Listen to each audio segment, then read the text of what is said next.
26 National Football League teams began the 1973 season as equals, for the new campaign brought a fresh start, a chance to heal last season's wounds or continue its successes.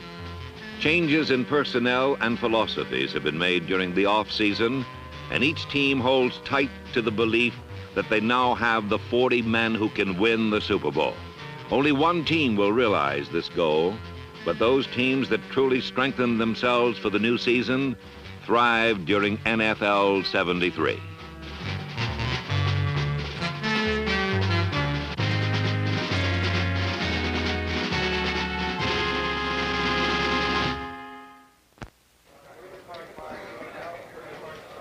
Hopes for the new year actually begin just a few weeks after the old season is ended, with the NFL draft of college players. It is rare that one player, a rookie at that, can turn a franchise around in 1 year. But the seniors of 72 produced several key first-year players who greatly enhanced the fortunes of their teams. Bud Grant's Minnesota Vikings have won with defense over the past several years, but they could not win the big one, and changes had to be made. In 1972, Fran Tarkington returned to team with another 72 trade acquisition, wide receiver John Gilliam. Viking football was more exciting, but Gilliam and Tarkington were not enough. And so in 1973, the Vikings made Chuck Foreman their #1 draft pick. Minnesota now had a breakaway runner, and the Vikings at last had it all.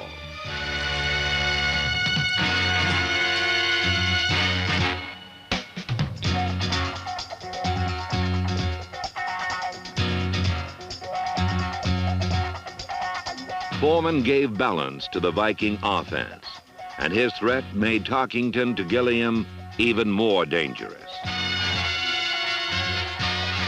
In the playoffs, Tarkington used play action to Foreman and twice struck Gilliam for scores as the Vikings beat the Redskins 27-20. Then in the conference championship, Foreman rushed for over 100 yards, and the run-conscious Cowboys saw Tarkington and Gilliam break the game open. With Chuck Foreman the only real difference in their lineup, the Vikings went from nowhere in 72 to the Super Bowl in 73. While Foreman was the final link in an already strong chain, the Bears' #1 pick, Wally Chambers, #60, was the first link in rebuilding the Chicago defense.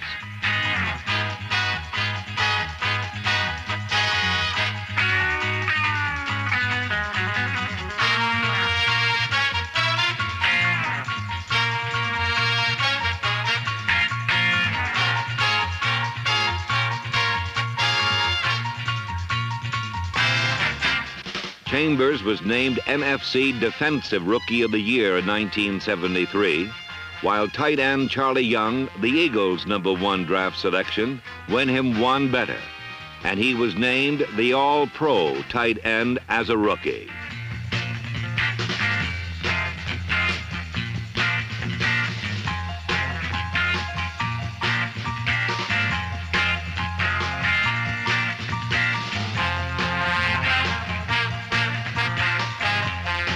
It is rare for a rookie to catapult from big man on campus to NFL All-Pro status.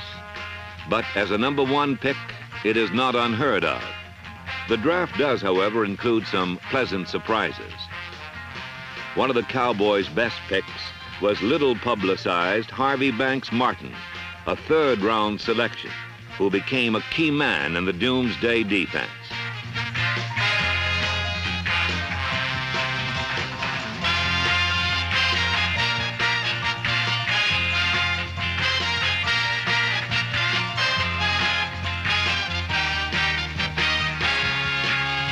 Though not a highly touted #1 selection, Harvey Martin made good as a rookie, but not as good as Bengal Boobie Clark, who was named AFC Offensive Rookie of the Year, although he was not drafted until the 12th round.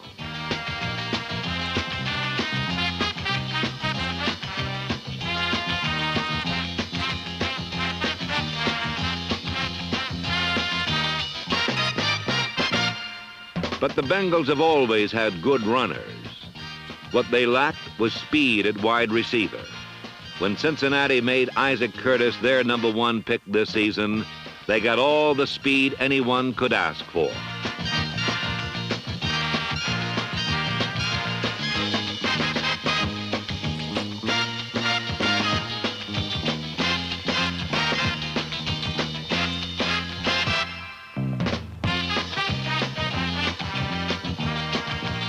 In the Bengals' last 2 games of the season, games they had to win, Curtis caught 5 touchdown passes. Against Cleveland, Curtis scored 3 touchdowns. And on the season's last Sunday, 2 more, as rookie wide receiver Isaac Curtis led Cincinnati to their division title.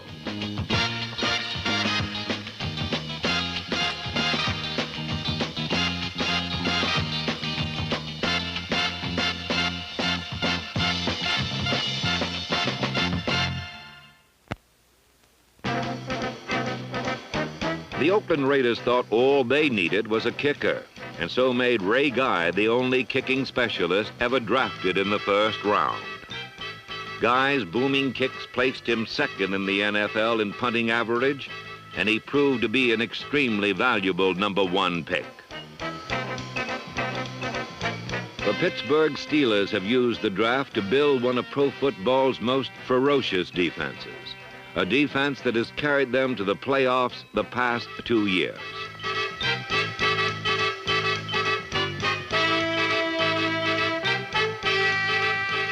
Ten Steelers starters on defense have been gleaned from the draft.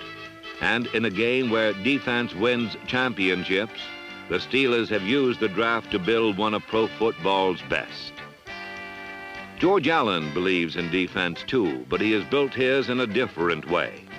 Virtually refusing to draft, Allen led the Redskins into the playoffs with a defense that numbers more than half of its starters who have come via the trade route.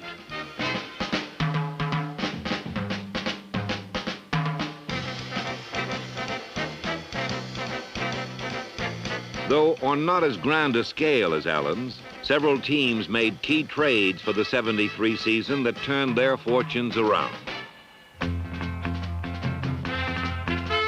The Los Angeles Rams suffered through a woeful season in '72, but in just 1 year, they went from their worst record since 1965 to their best ever.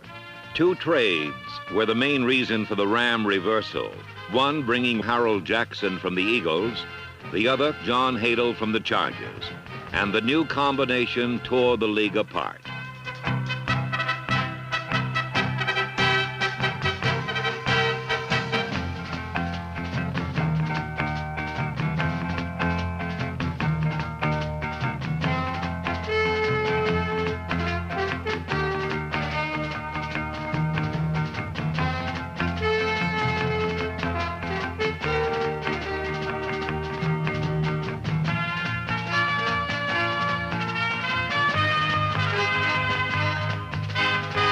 The trade for Jackson and 2 #1 draft picks looked like the steal of the year for the Rams, but one man made the trade anything but one-sided. Supposedly sore-armed and over the hill, quarterback Roman Gabriel found new life in Philadelphia, and he quickly quelled all doubt about his strong right arm. In 1973, Roman Gabriel threw and completed more passes for more yards than any quarterback in the NFL, and pumped new blood into the Eagles' anemic offense of 1 year ago. But Philadelphia got even more offense out of the Jackson trade. His departure made a starter out of giant 6'8" Harold Carmichael, and in his first season as a starter, all Carmichael did was lead the NFL in receptions.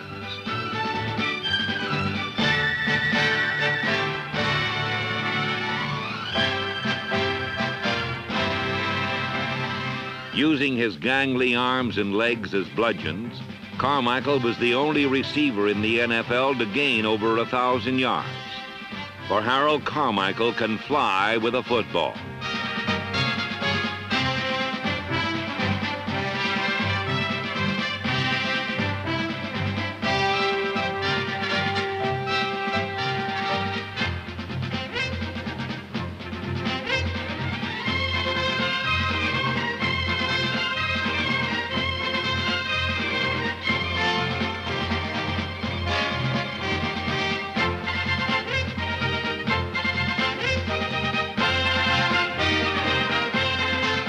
Harold Carmichael and Roman Gabriel were two new Eagle starters who vastly changed the Eagle image to that of winners in 1973. The Atlanta Falcons also made a trade for a quarterback in 1973. In Minnesota, he was Bob Lee. In Atlanta, he was General Robert M. Lee, and he very nearly led the Falcons to the playoffs for the first time in their history.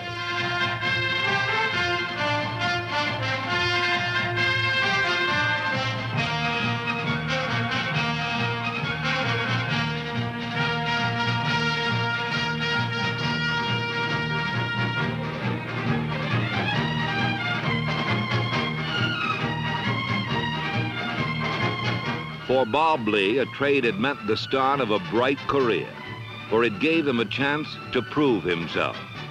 Though they did not know it at the time, the Falcons had acquired an NFL starting quarterback. The Denver Broncos, on the other hand, knew what they were getting when they traded for Ray May. The ex-Colt brought with him a winning attitude. He introduced the custom of holding hands in the huddle to draw strength from each other. And to a team that had always had an offense, he preached team defense as the bylaw to becoming winners.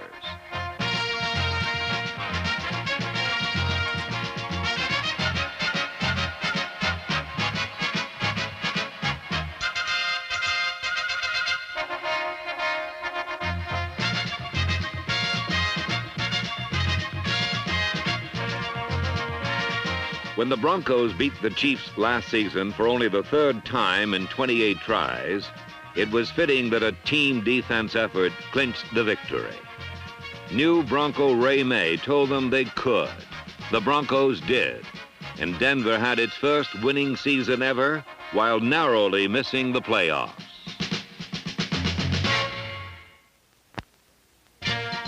As defending champions, the Miami Dolphins were one team that did not have to make many changes.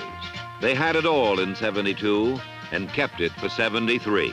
A young veteran offensive line set free the jet blasts of Mercury Morris, who gained nearly 1,000 yards rushing.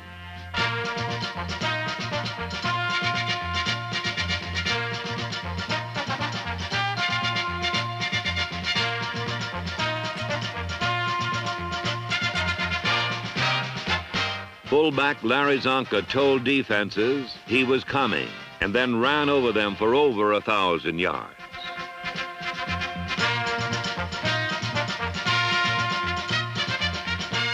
Miami also had the AFC's second leading passer in Bob Greasy, and Paul Warfield scored 11 touchdowns on just 29 receptions.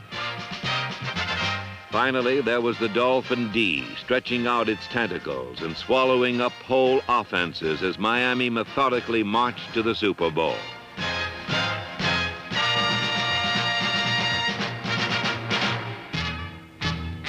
For a record third straight season, the Dolphins represented the American Conference in the Super Bowl, this time against the Minnesota Vikings.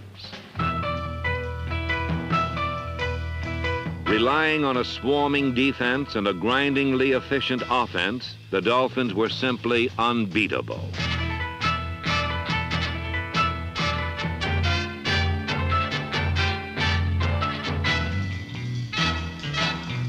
With their victory over the Vikings, the Dolphins won their second straight NFL championship. But they won it with basic, straight-ahead football. And for yet another year, the Super Bowl game bore the stamp of no-mistake conservative football. And so for the 1974 season, the game will see some well-conceived changes that will modify the look of NFL football. For the new season, the goalposts have been moved to the end line, and missed field goals from outside the 20-yard line will be returned to the line of scrimmage. In the all-important battle for field position, a miss will be costly. The punting game has been changed too. Kamikaze bomb squatters will no longer be permitted to leave the line until the ball is kicked. Given some room to get rolling, punt returners will have more opportunities to break one of football's most exciting plays.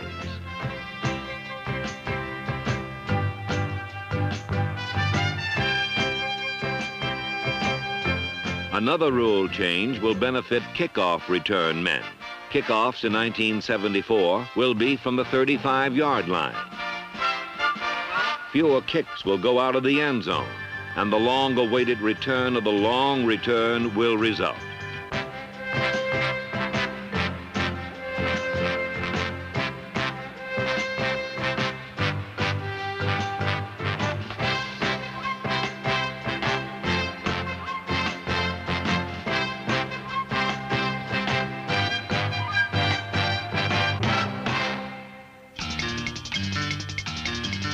The dominance of the defense has also brought a rule change.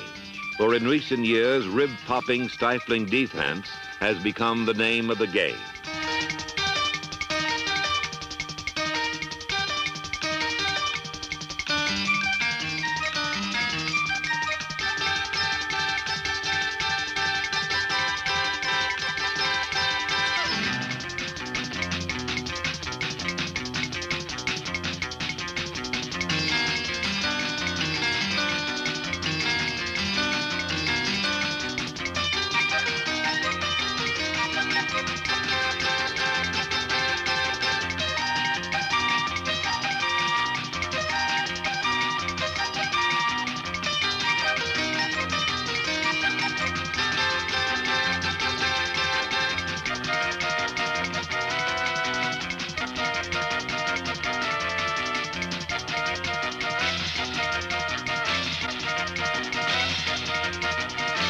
Defense in the 70s has left a trail of frustrated offense in its wake, most noticeably in the passing game. Faced with a frenzy of backpedaling into the deep zones and followed by the jamming of wide receivers, quarterbacks were left with but one alternative: short passes to tight ends or backs. In fact, backs or tight ends led 15 of the 26 NFL teams in receiving. And Fred Willis of the Houston Oilers became the first back ever to lead his conference in receptions. But beginning in 1974, wide receivers will be afforded a better opportunity to get downfield. They can no longer be cut down at the line and given a freer burst on the snap. One of pro football's most exciting positions will be back in the game plan more often.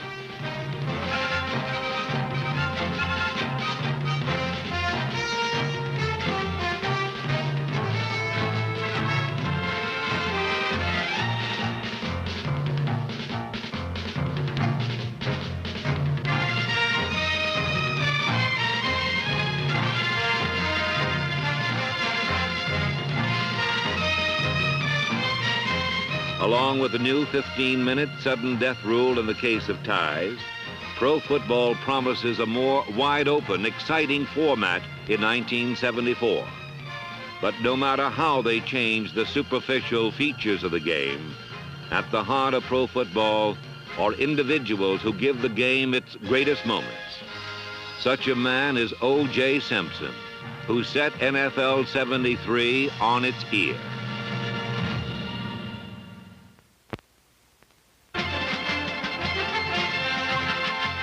On the first Sunday of the 1973 season, O.J. Simpson began an odyssey unlike any other in pro football history.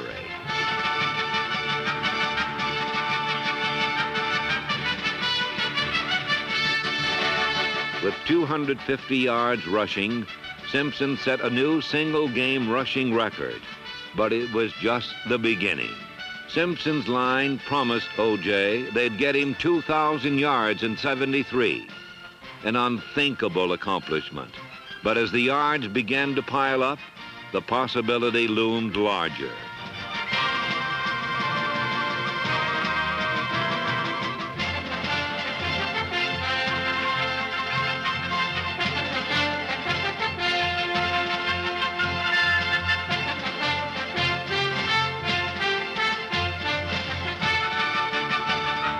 By the 7th week, Simpson was at 1,000 yards, and he just kept right on going.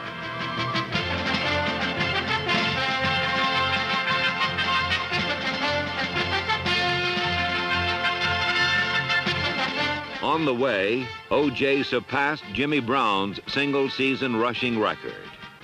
And on a snowy day in Shea Stadium, just one final step remained. And now it's for the 2000, boys, for the 2000. That's Reggie McKenzie's ambition. I never thought I never thought I'd see it. Honest. I never thought I'd see it. They'll give him the ball all afternoon. Give him the game, the ball, the tail, the ears, and the hook. O.J. running left. O.J. 5 more. Maybe more. I don't know. Maybe 6. There Maybe it is. He did it. Yeah. I just wonder if the three of us at this moment fully realize what it has been our great privilege to see and broadcast and account for every inch of what has happened this season. I don't think it'll hit me for quite a while yet, but it's been a thrill for me, let me tell you, to watch O.J. Simpson run for 2,000 yards in one season. 2,000 yards in one season. That season was NFL 73.